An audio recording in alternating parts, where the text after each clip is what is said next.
अरे जाओ जाओ, नहीं करनी आपकी इस गरीब बेटी से शादी। बहुत लड़कियां हैं दुनिया में शादी करने के लिए, किसी और से शादी कर लूंगा मैं।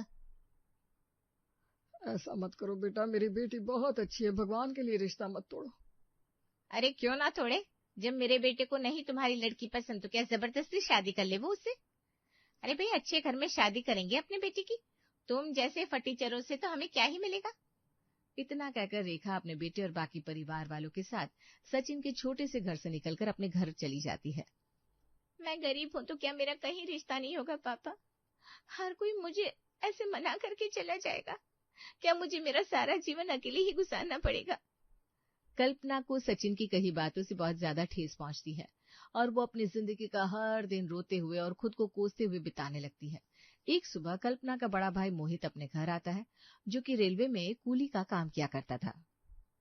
कल्पना, मेरी बहन, कहाँ हो तुम? देखो मैं तुम्हारे लिए कुछ लेकर आया हूँ।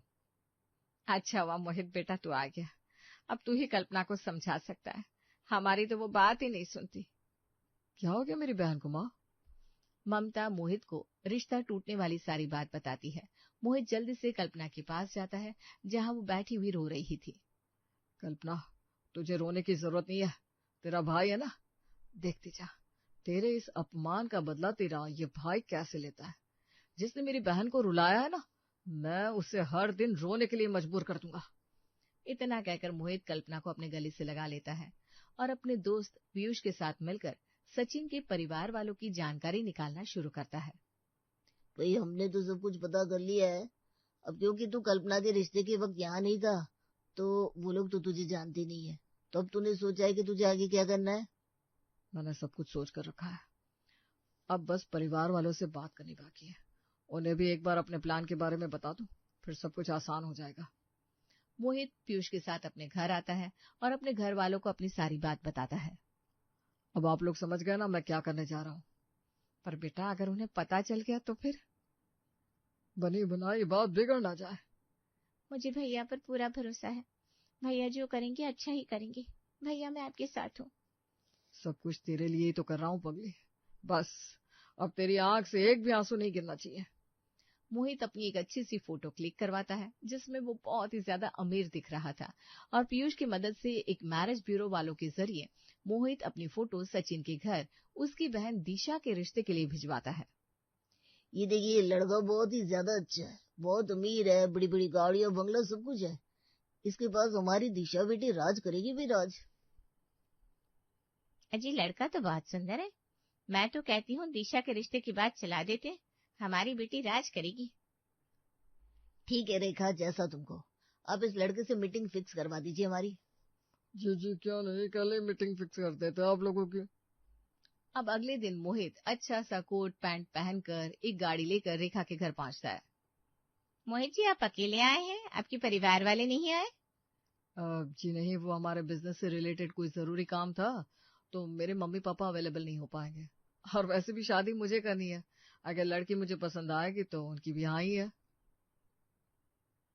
जाओ रेखा, दिशा को बुला कर लेकर आओ। रेखा जाती है और अपनी बेटी दिशा को लेकर आती है। लड़की तो मुझे बहुत पसंद है, आप अपनी बेटी से पूछ लीजिए उसे मैं पसंद हूँ क्या। जी मुझे भी आप पसंद है। तो फिर मैं अपने बारे में बता देता हूँ। मैं अमेरिका, न्यूयॉर्क, इंग्लैंड, दुबई हर जगह पर बिजनेस करता हूँ। मेरी अपनी कंपनी है। गाड़ियों के कलेक्शन में मेरे पास मर्सिडीज, बीएमडब्ल्यू, फरारी सब है। बाकी आप लोग चलिए, मैं आपको अपना पर्सनल बंगला भी दिखा देता हूँ। मोहित दिशा के घर वालों को लेकर एक बड़े से बंगले के बाहर पहुंचता है, जहां जाते ही उसके फोन पर फोन आता है। पर पापा, मुझे लड़की बहुत पसंद है, मैं इसी लड़की से शादी करूंगा, भले ही आप मेरी शादी के लिए माने या ना माने। अरे नहीं चाहिए मुझे आपका बंगला, नहीं चाहिए आपकी प्रॉपर्टी। मैं रेलवे की पटरी किनारे में रह लूंगा, लेकिन शादी तो मैं इसी लड़की से करूंगा, फिर चाहे कुछ भी हो जाए। मोहित की ये बात सुनकर दिशा के परिवार वाले आपस में खुसुर पुसुर करने लगते हैं। क्या हो गया मोहित बेटा, क्या कह रहे हैं तुम्हारे पापा? जी, उनका कहना है कि आपके पास हमसे कम प्रॉपर्टी है, तो इसलिए वो ये रिश्ता नहीं करना चाहते। लेकिन मैं तो आपकी बेटी को पहली नजर में ही पसंद कर चुका हूँ, और मैं इसी से शादी करूंगा। लेकिन आपकी माता पिता नहीं मान रहे, तो फिर आप उनके खिलाफ जाकर मेरी बहन से शादी करेंगे? जी बिल्कुल, क्योंकि मुझे जो चीज पसंद होती है मैं उसके साथ ही रहता हूँ, और जब तक पापा नहीं मान जाते तब तक हम रेलवे की पटरी किनारे घर पर रह लेंगे और उसके बाद बंगले में शिफ्ट हो जाएंगे। कोई दिक्कत नहीं है, आज नहीं तो कल मान ही जाएंगे आपके माता पिता। फिर तो मेरी बेटी राज करेगी, राज। बस तो आप शादी की तैयारी शुरू कर दीजिए, कल हम दोनों कोर्ट मैरिज कर लेंगे। ऐसे ही अगले दिन मोहित पीयूष को लेकर कोर्ट पहुंचता है और दिशा के साथ कोर्ट मैरिज कर लेता है, जिसके बाद वो दिशा को लेकर रेल की पटरी किनारे बने एक घर में रहने लगता है। ऐसे ही सुबह सुबह तैयार होते हुए, दिशा नाश्ता बना के नहीं बना, मुझे काम के लिए देरी हो रही है। हाँ बन गया है, ये लीजिए चाय और पोहा। मुझे पोहा नहीं, पराठे चाहिए। तुम्हें पता भी है सारा दिन मुझे कितनी मेहनत करनी पड़ती है। क्यों, तुम तो दफ्तर में बैठकर आराम से काम करते हो, तुम्हें कौन सा जाकर दफ्तर में साफ सफाई करनी है जो ऐसे बोल रहे हो। दफ्तर में काम करने में कौन सी मेहनत नहीं लगती। खैर ठीक है, जो बनाए वही खा लेता हूँ। मोहित नाश्ता करके घर से निकलता है और अपने कुली के काम पर लग जाता है और सारा दिन मेहनत करने के बाद शाम को जब वो घर आता है और खाना खाकर आराम से सो जाता है, तभी एक मालगाड़ी बड़ी ही रफ्तार के साथ प्लेटफॉर्म से गुजरती है और उसकी रफ्तार से मोहित का पूरा घर हिलने लगता है। दिशा नींद से उठकर चिल्लाने लगती है, भूकंप आ गया, भूकंप आ गया, बचाओ बचाओ, भूकंप आ गया। मोहित जल्दी उठो, बार बार भूकंप आ गया, भूकंप आ रहा है। अरे यार क्यों परेशान कर रही हो, कोई भूकंप नहीं आया। पागल हो गए हो क्या, देख नहीं रहे हो पूरे घर में कंपन हो रही है, सारी चीजें हिल रही है और तुम बोल रहे हो भूकंप नहीं आ रहा है। ऐसा भूकंप हर घंटे आता है यहाँ पर, जब मालगाड़ी प्लेटफॉर्म से गुजरती है। उसकी रफ्तार से घर का सामान और घर हिल रहा है। चिंता मत करो, धीरे धीरे तुम्हें इसकी आदत हो जाएगी। इतना कहकर चुपचाप आराम से चादर तान कर सो जाता है और बेचारी दिशा को रात भर ट्रेन की आवाज और कंपन की वजह से नींद ही नहीं आती। अगली सुबह अपनी बेटी से बात करने के लिए दिशा के माता पिता उसे वीडियो कॉल करते हैं। कैसे हैं आप मम्मी पापा, ठीक है ना? हम तो ठीक है बेटा, तू बता तू कैसी है? तेरा रेल पटरी पर ससुराल उसमें दिल लग रहा है कि नहीं बेटा? बस पूछो मत, मुझे तो ऐसा लग रहा है कि मैं सारा दिन बस ट्रेन में ही बैठी रहती हूँ। दिशा इतना बोल रही थी कि तभी प्लेटफॉर्म से हॉर्न बजाती हुई ट्रेन गुजरती है और उसकी आवाज इतनी ज्यादा तेज होती है कि दिशा को वीडियो कॉल पर किसी की भी कोई भी बात समझ में नहीं आती। हे भगवान, कितनी तेज आवाज आ रही है, मेरे तो वीडियो कॉल पर ही कान चीर गए। तू कैसे एडजस्ट कर रही है बेटा? बस पूछू मत माँ, मैं तो सारा दिन कान में रुई ठूस के रखती हूँ, फिर भी इतनी ज्यादा आवाज आती है कि क्या बताऊं।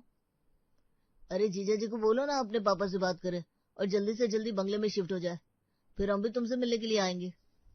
शाम को तुम्हारे जीजा जी आएंगे ना तो मैं तुम्हारी बात करा दूंगी, खुद ही बोल देना उन्हें, मेरी तो वो सुनते ही नहीं है।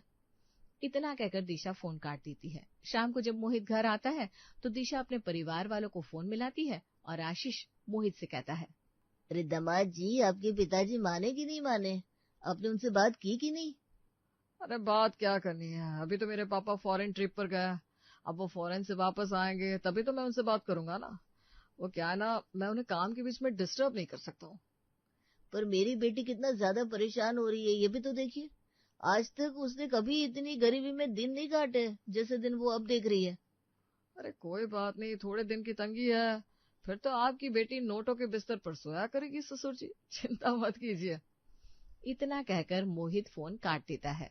पता नहीं दामाद जी के पिता कब मानेंगे। आखिर कब तक हमारी बेटी को ऐसे रेलवे की पटरी वाले ससुराल पर रहना पड़ेगा? अजी चिंता मत कीजिए, सब कुछ ठीक हो जाएगा। जहाँ एक तरफ दिशा के घर वाले अपनी बेटी के लिए परेशान हो जाते हैं, वहीं दूसरी तरफ मोहित हर दिन मन लगाकर अपना कूली का काम कर रहा होता है और मेहनत से पैसे कमा रहा होता है। ऐसे ही एक दिन दिशा बाजार से एक नया कांच का ग्लास का सेट लेकर आती है। अब घर पर कोई मेहमान आएगा ना तो इन्हीं कांच के ग्लास में उनको पानी दूंगी, कितना खूबसूरत लगेगा। इतना कहकर दिशा इस कांच के ग्लास के डब्बे को बिस्तर पर रख देती है और खुद वॉशरूम चली जाती है और तभी एक एक्सप्रेस गाड़ी तेज रफ्तार से निकलती है और कांच के ग्लास का डब्बा कंपन की वजह से बिस्तर से नीचे गिर जाता है। सत्यानाश हो, ये क्या हो गया? अभी तो मैं एक ग्लास को निकालकर उसमें पानी का एक घूंट भी नहीं पी पाई थी और सारे के सारे ग्लास टूटकर चकनाचूर हो गए। इस रेलवे की पटरी के पास रहने वाले ससुराल में तो बस घाटा ही घाटा है, पता नहीं कब मेरे दिन अच्छे आएंगे। इतना कहकर दिशा वापस से साफ सफाई का काम शुरू कर देती है। ऐसे ही एक दिन दिशा के परिवार वाले उसके घर आते हैं। दामाद जी, आज तो आप अपने पापा से मेरी बात करवाई दीजिए। आखिर इतने टाइम से वो फॉरेन ट्रिप से वापस क्यों नहीं आ रहे? और नहीं तो क्या। अरे कब तक मेरी बेटी ऐसे रेलवे के पटरी वाले ससुराल में रहेगी? अरे आप मेरी बात समझ क्यों नहीं रहे हैं ससुर जी और सासू माँ? अगर मेरे पापा ने गलती से भी गुस्से में मुझे अपनी जायदाद से बेदखल कर दिया तो फिर हम कहाँ जाएंगे, ये भी तो सोचिए। जीजा जी की बात में पॉइंट है माँ पापा। अगर जीजा जी के हाथ कुछ नहीं आया तो फिर तो दीदी हमेशा के लिए इस पटरी वाले ससुराल में ही रह जाएगी। साले साहब काफी समझदार है, इसलिए कह रहा हूँ उनको वापस आ जाने दीजिए, मैं अपने आप बात कर लूंगा, आप लोग थोड़ा सब्र कीजिए। मोहित जैसे तैसे सबको अपनी बातों में फंसा लेता है और सभी लोग वहां से चले जाते हैं। वक्त गुजरता चला जाता है और बार बार मोहित कोई ना कोई बहाना अपने ससुराल वालों को देता ही रहता है। ऐसे ही एक दिन सचिन को किसी जरूरी काम से मुंबई जाना होता है और उसे प्लेन की टिकट नहीं मिल रही थी। अरे बेटा, अगर प्लेन की टिकट नहीं मिल रही तो ट्रेन से चला जी, इतनी सारी शताब्दी चलती है, थोड़ा लंबा सफर होगा। पर क्या हुआ, तू पहुंच तो जाएगा ना? सही कह रही हो माँ, अब तो मुझे शताब्दी एक्सप्रेस से ही जाना पड़ेगा। चलो मैं ट्रेन की टिकट ही बुक कर लेता हूँ। सचिन अपने फोन से ट्रेन की टिकट बुक कर लेता है और अपने मुंबई जाने की सारी तैयारी कर लेता है। जैसे ही वो स्टेशन पहुंचता है तो देखता है मोहित स्टेशन पर कूलियों के एक झुंड में बैठा हुआ है और उसने कूली की वर्दी पहनी हुई है। कहीं मैं गलत तो नहीं देख रहा हूँ? ये तो जीजा जी है, पर ये यहाँ पर कुली की वर्दी पहनकर क्या कर रहे हैं? और इतने सारे कुली के आसपास क्यों बैठे हैं? सचिन भीड़ में थोड़ा छुपकर मोहित पर नजर रखने लगता है और आखिरकार सचिन के सामने मोहित का सच आ जाता है कि मोहित रेलवे स्टेशन पर कूली का काम करता है। अगर जीजा जी कूली का काम करते हैं तो इतनी बड़ी बड़ी जो वो उस दिन हमारे घर पर बातें कर रहे थे वो सब क्या था? और वो बंगला किसका था? और मेरी बहन का क्या? वो कभी किसी बंगले में नहीं जाएगी क्या? वो हमेशा के लिए पटरी वाले ससुराल में रहेगी? सचिन अपना मुंबई जाना कैंसिल करके अब मोहित पर नजर रखने लगता है। मोहित दिन भर लोगों के भारी बैग उठाता है, उनको स्टेशन से बाहर या बाहर से रेलवे स्टेशन तक लेकर आता है और शाम को घर जाने से पहले मोहित वॉशरूम में जाता है और अपने कपड़े बदलकर वापस एक कोट पैंट डालकर तैयार हो जाता है। दूर दूर तक कोई नहीं कह सकता कि मैं कूली का काम करता हूँ। घर जाता हूँ, धर्मपत्नी इंतजार कर रही होगी। इतना बड़ा धोखा! इसका मतलब जीजा जी कूली है और इतने समय से वो हमें अपनी बातों से बेवकूफ बना रहे हैं। मुझे जल्दी ही घर वालों को सब कुछ सच बताना होगा। दिशा दीदी का भविष्य खतरे में है। सचिन जल्दी से अब अपने घर पहुंचता है। अरे सचिन बेटा, मुंबई नहीं गया, वापस क्यों आ गया? क्या हुआ बेटा, सब कुछ ठीक ठाक तो है? जल्दी से जीजा जी के घर चलिए, जीजा जी हमें धोखा दे रहा है। जीजा जी कोई करोड़पति अरबपति नहीं है, जीजा जी तो कूली है, कूली। ये क्या बोल रहा है सचिन, तू होश में तो है? मैं पूरे होश में हूँ, मैं आपको कुछ दिखाता हूँ। इतना कहकर सचिन अपने परिवार वालों को अपने फोन में रिकॉर्ड किया हुआ मोहित का एक वीडियो दिखाता है जिसमें वो रेलवे स्टेशन पर कूली का काम कर रहा है। अब तो यकीन आ गया ना आप लोगों को कि मैं झूठ नहीं बोल रहा हूँ। अब जल्दी चलिए, इससे पहले कि जीजा जी कोई नई चाल चले या फिर हमसे कोई नया झूठ बोले। सचिन अपने परिवार वालों के साथ अपने जीजा के घर पहुंचता है जहां दिशा अपने परिवार वालों को अचानक से अपने घर में देखकर हैरान हो जाती है। अरे आप सब लोग ऐसे अचानक यहाँ पर, और आप लोगों के चेहरे के रंग क्यों उड़े हुए हैं? सब कुछ ठीक तो है ना? तभी वहां पर मोहित आ जाता है और सभी परिवार वाले उसे घूर के देखने लगते हैं। अरे क्या हो गया, आंखों ही आंखों में खाने का इरादा है क्या? आज मेरे ससुराल वाले इस तरह से क्यों देख रहे हैं मुझे? दामाद जी, जरा आज अपने पिताजी से हमारी बात तो करवा दीजिए। आज तो बिना बात किए आपके घर से नहीं जाने वाले हम। अरे आपको बताया तो है कि मेरे पापा फॉरेन ट्रिप पर गए हुए हैं, वो अभी तक वापस नहीं आए। अरे शर्म कीजिए दामाद जी, और कितना झूठ बोलेंगे आप? हमें आपकी सारी सच्चाई पता चल चुकी है। सच्चाई? कैसी सच्चाई? कौन सी सच्चाई? यही ना कि मैं करोड़पति हूँ, अरबपति हूँ, लखपति हूँ, आपकी बेटी का पति भी हूँ। सरासर झूठ है। इनमें से सिर्फ एक ही बात सच है कि आप मेरे बहन के पति हैं। लखपति करोड़पति नहीं, आप रोडपति हैं। आपका कोई बिजनेस नहीं है, आप तो कूली है, कूली। मेरे बेटे ने आपको स्टेशन पर काम करते हुए देखा और उसका वीडियो भी बनाया। हम आपके बारे में सब सच जान चुके हैं। अब कल के कल हम अपनी बेटी का तलाक करवा देंगे आपसे। इतने दिनों से आप हमें पागल बना रहे थे और मेरी बेटी खामखा इस रेल की पटरी पर बने ससुराल में जी रही थी। अब मेरी बेटी एक और दिन यहाँ नहीं रहेगी। सभी के मुंह से ये बातें सुनकर मोहित ताली बजाकर हंसने लगता है। तो ले लो तलाक, मुझे कोई फर्क नहीं पड़ता। अभी के अभी तलाक दे देता हूँ मैं आपकी बेटी को।